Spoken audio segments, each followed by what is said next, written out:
Boston. The sky was nearly gray. The weather was an undramatic cold and damp. No gust of wind cared to move the barren branches outside the windows of the decrepit brownstone.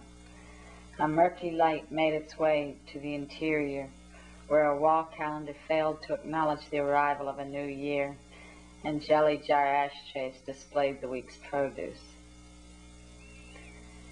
An odd-looking woman was folded into the corner of the couch, hunched under a coverlet.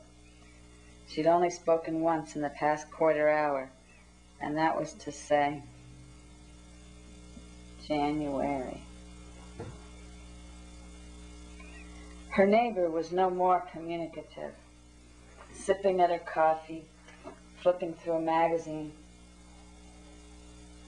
that she'd chosen from the floor, which was carpeted with newspapers and periodicals. The woman's boyfriend was in a corner, involved with the various switches and wires of his mini video studio. On the monitor, a local poet droned on. Jesus, I should have taken that job in Columbia, said the odd-looking woman. Well, I don't know, said her neighbor. Remember that tarot reading you did to turn up all those bloody swords and stuff? She tossed the magazine back on the floor.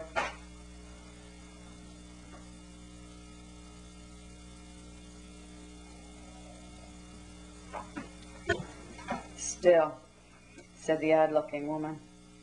The ceiling's falling in, the heat's not working. Neither am I. Come on, you've still got your private students, said her neighbor.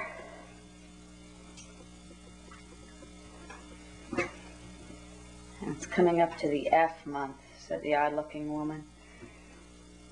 28 days. Every last fucking one of them is February. The telephone twittered feebly in the other room.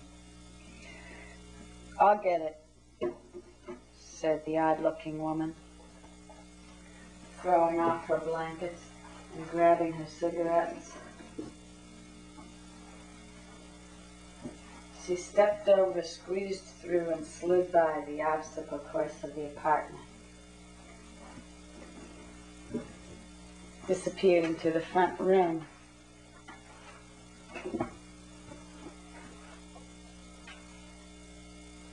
And answered the phone.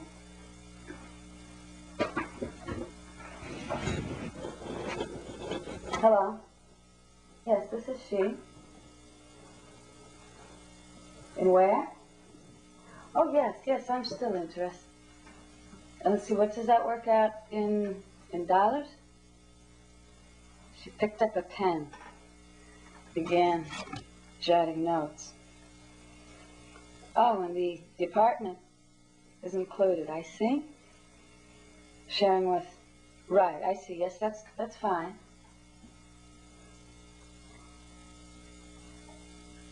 Oh, that's terrible.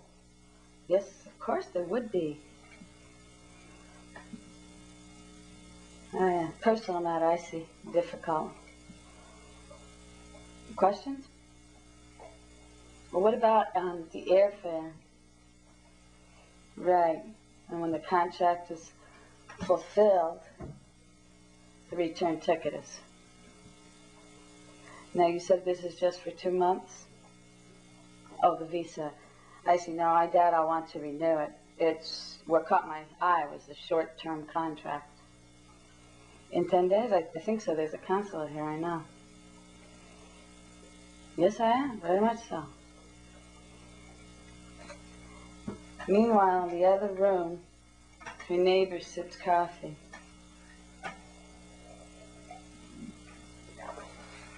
Turned pages. Her boyfriend sips coffee. Turned dial.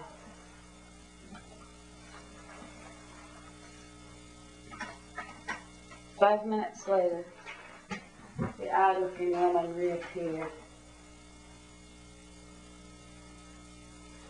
She looked stunned. I'm going to Korea.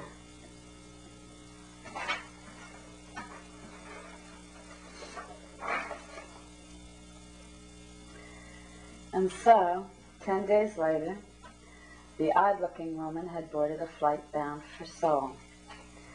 Now she sat with the leg tucked comfortably underneath her, the lap tray down, writing on an airline napkin.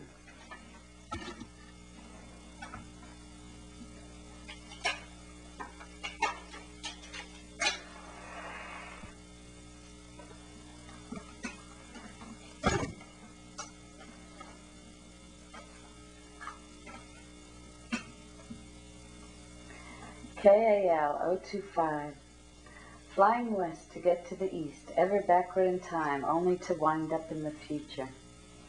At takeoff, as things grew rapidly smaller, that twang of melancholy at leaving the freak show of the U.S.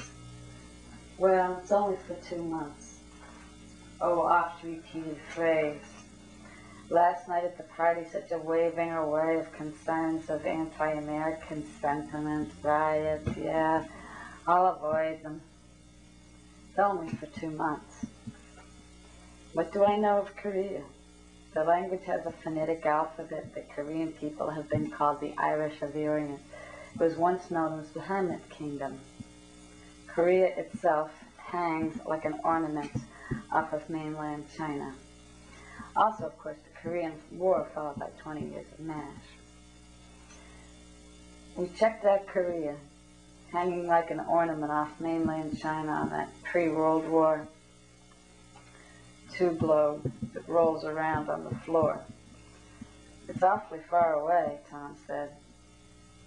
Looks so close to the Philippines, I said. Be careful, even if it is only for 2 months, he said.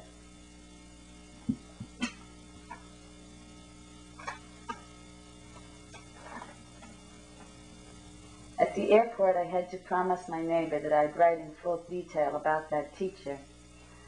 But I reminded her what the guy on the phone had said about the staff being depressed. I can't just say, so, how about this teacher that was killed? Although looking back on the phone call, I have to admit that for a murder mystery fan, I'd make a lousy detective. Everybody seemed so astonished that I hadn't asked more questions. The guy on the phone said it was a personal matter. He said nothing to do with the ever-famous anti-American sentiment. He said he only mentioned it because it happened just a month ago and the staff might be a little depressed. Anyway, I wasn't going to ask any indelicate questions. The offer was too good to refuse. Good pay, free apartment to share, insurance. It's all so much more desirable than being underemployed in Boston in February. Lucky for me, the Koreans are being sticky about granting work visas. The guy on the phone said I have to go under a 2-month visa. Some dissembling at the consulate, but they gave me the chance. The next barrier won't arrive until we get to Seoul.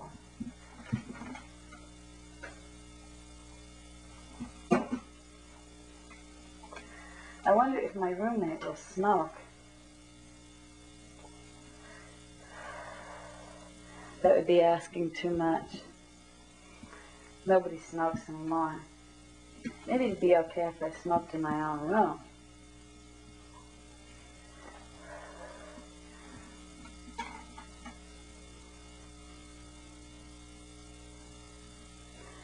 Outside this little porthole window, night has finally ascended.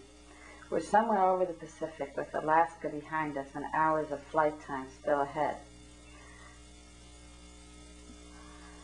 I've glanced around again at my fellow travelers, who are now mostly all Koreans, and I wonder which of the Westerners are the other new teachers that are supposed to be on this flight. I'll find out soon enough, I suppose.